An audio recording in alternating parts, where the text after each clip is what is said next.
जय हो भक्तों, बालाजी शरण चैनल में आप सभी का अभिनंदन करती हूँ। पहला अध्याय भक्तों बाबा की कृपा से, माता रानी की कृपा से पूरा हो चुका। अब हम दूसरा अध्याय शुरू करेंगे। अब चलिए दूसरा अध्याय की तरफ बढ़ते हैं भक्तों। सच में ये कवच सबके लिए, ये कवच जो है माता जी का और 13 अध्याय जो सप्तशती जी का पाठ है सबके लिए कल्याणकारी है। आप सभी लोग करिए, आपके जीवन में सब कुछ अच्छा होगा। माता रानी पे भरोसा करके आप 9 दिन की नवरात्रि नहीं कर पा रहे हैं तो भी आप घी का दीपक जला के माता जी का श्री सप्तशती जी का पाठ आप कवच से शुरू करके 13 अध्याय तक कर सकते हैं। इसमें कोई दिक्कत वाली या कोई परेशानी वाली बात नहीं है, आप सभी लोग कर सकते हो। चलिए तो फिर आगे बढ़ते हैं। देवताओं के तेज से देवी का प्रादुर्भाव और महिषासुर की सेना का वध। दूसरा अध्याय। आप सभी को जय माता दी, जय बालाजी, जय श्री राम। ओम मध्यम चरित्र के विष्णु ऋषि महालक्ष्मी देवता औषणिक छंद शाकंभरी शक्ति दुर्गा बीज वायु तत्व और अजुर्वेद स्वरूप है। श्री महालक्ष्मी जी की प्रसन्नता के लिए मध्यम चरित्र के पाठ में इसका विनियोग है। मैं कमल के आसन पर बैठी हुई प्रसन्न मुख वाली महिषासुर मर्दनी भगवती महालक्ष्मी का भजन करता हूँ, जो अपने हाथों में अक्ष माला, फरसा, गदा, बाण, वज्र, पद्य, धनुष, कुंडिका, दंड, शक्ति, खड्ग, ढाल, शंख, घंटा, मधुपात्र, शूल, पाश और चक्र धारण करती हैं। ऋषि कहते हैं पूर्व काल में देवताओं और असुरों में पूरे 100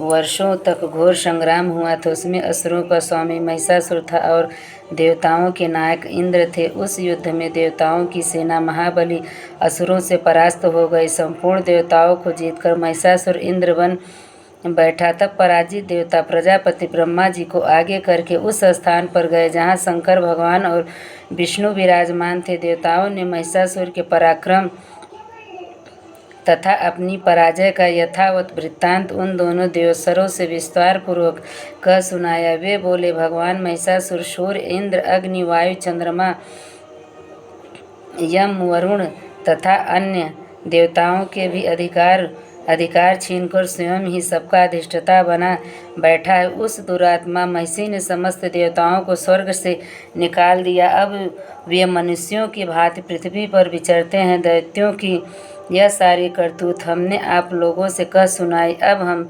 आपकी ही शरण में आए हैं, उसके वध का कोई उपाय सोचिए। इस प्रकार देवताओं के वचन सुनकर भगवान विष्णु और शिव ने दैत्यों पर बड़ा क्रोध किया। उसकी भवें तन गई और मुंह टेढ़ा हो गया। तब अत्यंत कोप में भरे हुए चक्रपाणि श्री विष्णु के मुख से एक महान तेज प्रकट हुआ। इसी प्रकार ब्रह्मा, शंकर तथा इंद्र आदि अन्य देवताओं के शरीर से भी बड़ा भारी तेज निकला। वह सब मिलकर एक हो गया। महान तेज का वह पुंज ज्वालायमान पर्वत सा जान पड़ा। देवताओं ने देखा, वहाँ उसकी ज्वालाएं संपूर्ण दिशाओं में व्याप्त हो रही थी। संपूर्ण देवताओं के शरीर से प्रकट हुए उस तेज की कहीं तुलना नहीं थी। एकत्रित होने पर वह एक नारी के रूप में परिणित हो गया और अपने प्रकाश से तीनों लोकों में व्याप्त जान पड़ा। भगवान शंकर का जो तेज था उससे उस देवी का मुख प्रकट हुआ। यमराज के तेज से उसके सिर में बाल निकल आए। श्री विष्णु भगवान के तेज से उसकी भुजाएं उत्पन्न हुई। बोलो श्री जगदम्बा भवानी की जय। बोलो श्री काली महारानी की जय। सर्व मंगल मांगल्ये शिवे सर्वार्थ साधिके शरण्ये त्र्यंबके गौरी नारायणी नमोस्तुते। बोलो श्री जगदम्बा भवानी की जय। चंद्रमा के तेज से दोनों स्तनों का और इंद्र के तेज से मध्य भाग कटी प्रदेश का प्रादुर्भाव हुआ। वरुण के तेज से जंघा और पिंडली तथा पृथ्वी के तेज से स्तंभ भाग प्रकट हुआ। ब्रह्मा के तेज से दोनों चरण और सूर्य के तेज से उनकी अंगुलियां हुई। वसुओं के तेज से हाथों की अंगुलियां और कुबेर के तेज से नासिका प्रकट हुई। उस देवी के दांत प्रजापति के तेज से और तीनों नेत्र अग्नि के तेज से प्रकट हुए थे। उनकी भौहें संध्या के और कान वायु के तेज से उत्पन्न हुए थे। इसी प्रकार अन्य देवताओं के तेज से भी उस कल्याणमयी देवी का आविर्भाव हुआ। तदंतर समस्त देवताओं के तेज से पुंज से प्रकट हुई देवी को देखकर महिषासुर के सताए हुए देवता बहुत प्रसन्न हुए। पिनकधारी भगवान शंकर ने अपने शूल से एक शूल निकाल कर उन्हें दिया। फिर भगवान विष्णु ने भी अपने चक्र से चक्र उत्पन्न करके भगवती को अर्पण किया। वरुण ने भी शंख भेंट किया। अग्नि ने उन्हें शक्ति दी और वायु ने धनुष तथा बाण से भरे हुए 2 तरकस प्रदान किए। सहस्त्र नेत्रों वाले देवराज इंद्र ने अपने वज्र से वज्र उत्पन्न करके दिया और ऐरावत हाथी से उतार कर 1 घंटा भी प्रदान किया। यमराज ने काल दंड से दंड, वरुण ने पास, प्रजापति ने स्फटिकाक्षी की माला तथा ब्रह्मा जी ने कमंडलू भेंट किया। सूर्य ने देवी के समस्त रोमकूपों में अपनी किरणों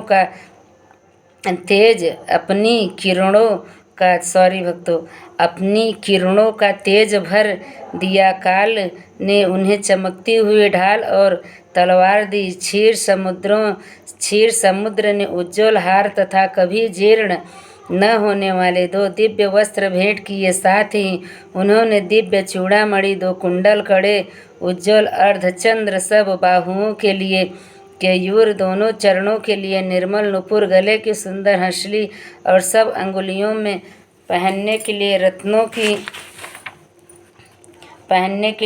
की बनी अंगूठियां भी दी। विश्वकर्मा ने उन्हें अत्यंत निर्मल फरसा भेंट किया। साथ ही अनेक प्रकार के अस्त्र और अभेद्य कवच दिए। उनके सिवा मस्तक और वक्ष स्थल पर धारण करने के लिए कभी न कुमलाने वाले कमलों की मालाएं दी। जलधि ने उन्हें सुंदर कमल का फूल भेंट किया। हिमालय ने सवारी के लिए सिंह तथा भांति भांति के रत्न समर्पित किए। धनाक्षय कुबेर ने मधु से भरा पान पात्र दिया तथा संपूर्ण नागों के राजा शेष ने, जो इस पृथ्वी को धारण करते हैं उन्हें बहुमूल्य मणियों से विभूषित नागाहार भेंट दिया। इसी प्रकार अन्य देवताओं ने भी आभूषण और अस्त्र शस्त्र देकर देवी का सम्मान किया। तत्पश्चात उन्होंने बारंबार हट्टहास पूर्वक उच्च स्वर से गर्जना की। उनके भयंकर नाद से संपूर्ण आकाश गूंज उठा। देवी का वह अत्यंत उच्च स्वर से किया हुआ सिंहनाद कहीं समा न सका। आकाश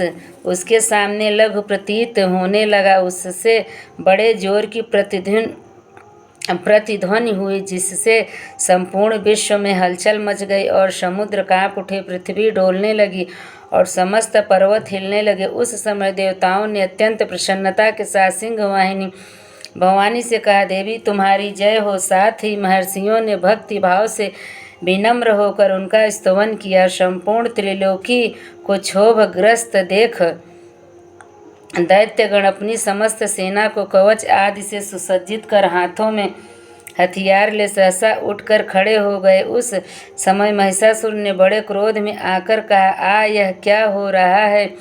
फिर वह संपूर्ण असुरों से घिरकर उस सिंहनाद की ओर लक्ष्य करके दौड़ा और आगे पहुंचकर उसने देवी को देखा, जो अपनी प्रभा से तीनों लोकों को प्रकाशित कर रही थी।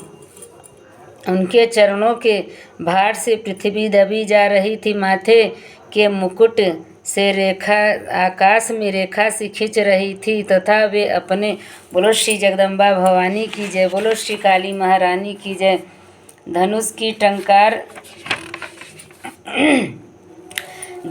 टंकार से 7 पातालों को क्षुब्ध किए देती थी। देवी अपनी हजारों भुजाओं से संपूर्ण दिशाओं को आच्छादित करके खड़ी थी। तदंतर उनके साथ दैत्यों का युद्ध छिड़ गया। नाना प्रकार के अस्त्र शस्त्रों के प्रहार से संपूर्ण दिशाएं उद्भासित होने लगी। चिछुर नामक महान असुर महिषासुर का सेना नायक था। वह देवी के साथ युद्ध करने लगा। अन्य दैत्यों की चतुरांगणी सेना साथ लेकर चामर भी लड़ने लगा। 60,000 रथियों के साथ आकर उदग्र नामक महादैत्य ने लोहा लिया। 1 करोड़ रथियों को साथ लेकर महाहनु नामक दैत्य युद्ध करने लगा, जिसके रोए तलवार के समान तीखे थे। वह सीलोमा नामक महादैत्य 5 करोड़ रथी सैनिकों सहित युद्ध में आ डटा। 60 लाख रथियों से घिरा हुआ बाष्कल नामक दैत्य भी उस युद्ध भूमि में लड़ने लगा। पारिवारिक नामक राक्षस हाथी सवार और घुड़सवार के अनेक दलों तथा 1 करोड़ रथियों की सेना लेकर युद्ध करने लगा। बिडाल नामक दैत्य 5 अरब रथियों से घिरकर लोहा लेने लगा। उनके अतिरिक्त और भी हजारों महादैत्य रथ, हाथी और घोड़ों की सेना साथ लेकर वहां देवी के साथ युद्ध करने लगा। स्वयं महिषासुर उस रणभूमि में कोट कोट सहस्त्र रथ, हाथी और घोड़ों की सेना से घिरा हुआ खड़ा था। वे दैत्य देवी के साथ तोमर, भिंदपाल, शक्ति, मूसल, खड्ग, परश और पट्टिस आदि अस्त्र शस्त्रों का प्रहार करते हुए युद्ध कर रहे थे। कुछ दैत्यों ने उन पर शक्ति का प्रहार किया, कुछ लोगों ने पास फेंके तथा कुछ दूसरे दैत्यों ने खड्ग प्रहार करके देवी को मार डालने का उद्योग किया। देवी ने भी क्रोध में भरकर खेल खेल में ही अपने अस्त्र शस्त्रों की वर्षा करके दैत्यों के वे समस्त अस्त्र शस्त्र काट डाले। बोलो श्री जगदम्बा भवानी की जय, बोलो श्री काली महारानी की जय।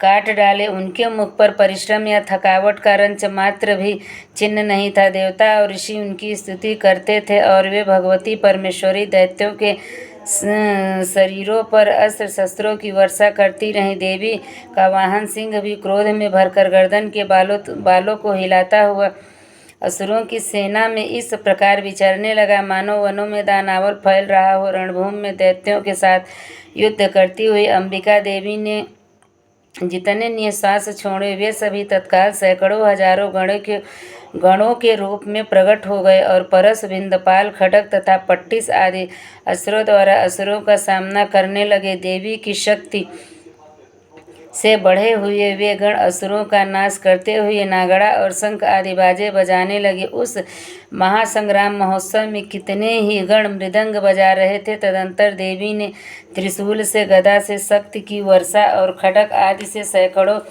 महादैत्यों का संहार कर डाला। कितनों को घंटे के भयंकर नाद से मूर्छित करके मार गिराया। बहुतेरे दैत्यों को पास से बांधकर धरती पर घसीटा। कितने ही दैत्य उनकी तीखी तलवार की मार से दो टुकड़े हो गए। कितने ही गदा की चोट से घायल हो धरती पर सो गए। कितने ही मूसल की मार से अत्यंत आहत होकर रक्त बमन करने लगे। कुछ दैत्य शूल से छाती फट जाने के कारण पृथ्वी पर ढेर हो गए। उस रणांगण में बाण समूहों की वृष्टि से कितने ही असुरों की कमर टूट गई। बाज की तरह झपटने वाले देव पीड़क दैत्यगण अपने प्राणों से हाथ धोने लगे। किन्हीं की बाहें छिन्न भिन्न हो गई, कितनों की गर्दनें कट गई। कितने ही दैत्य मस्तक कट कट कर गिरने लगे। कुछ लोगों के शरीर मध्य भाग में विदीर्ण हो गए। कितने ही महादैत्य जांघें कट जाने से, बोलो श्री जगदम्बा भवानी की जय, पृथ्वी पर गिर पड़े। कितनों को ही देवी ने एक बाह, एक पैर और एक नेत्र वाले करके 2 टुकड़ों में चीर डाला। कितने ही दैत्य मस्तक कट जाने पर भी गिर कर फिर उठ जाते और केवल धड़के ही रूप में अच्छे अच्छे हथियार हाथ में ले देवी के साथ युद्ध करने लगते थे। दूसरे का बद्ध युद्ध के बाजों की लय पर नाचते थे। कितने ही बिना सिर के धड़ हाथों में खड्ग, शक्ति और रिष्ट लिए दौड़ते थे तथा दूसरे महादैत्य ठहरो ठहरो यह कहते हुए देवी को युद्ध के लिए ललकारते थे। जहाँ वह घोर संग्राम हुआ था वहाँ की धरती देवी के गिराए हुए रथ, हाथी, घोड़े और असुरों की लाशों से ऐसी पट गई थी कि वहाँ चलना फिरना असंभव हो गया था। दैत्यों की सेना में हाथी, घोड़े और असुरों के शरीर से इतना अधिक मात्रा में रक्तपात हुआ था कि थोड़े ही देर में वहाँ खून की बड़ी बड़ी नदियाँ बहने लगी।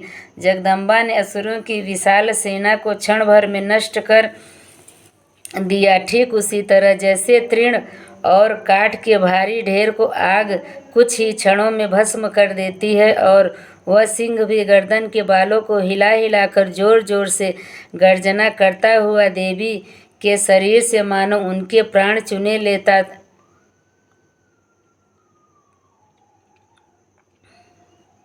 जोर जोर से गर्जना करता हुआ दैत्यों के शरीर से मानो उनके प्राण चुन लेता था। वहाँ देवी के गणों ने भी उन महादैत्यों के साथ ऐसा युद्ध किया जिससे आकाश में खड़े हुए देवता उन पर बहुत संतुष्ट हुए और फूल बरसाने लगे। बोलो श्री जगदम्बा भवानी की जय। बोलो श्री काली महारानी की जय। सर्व मंगल मांगल्ये शिवे सर्वार्थ साधिके शरण्ये त्र्यंबके गौरी नारायणी नमस्तुते।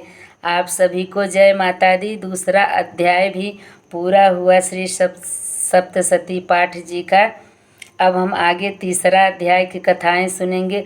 भक्तों, सच में जैसे माता रानी ने इन कथाओं में असुरों का नाश करके देवताओं को हर मुसीबत से बचाया है, अगर हम सच्चे मन से माता रानी के पाठ करेंगे या सुनेंगे, उसी तरह हमारे पापों का नाश होके हमारा जीवन भी सुखमय और मंगलमय होगा।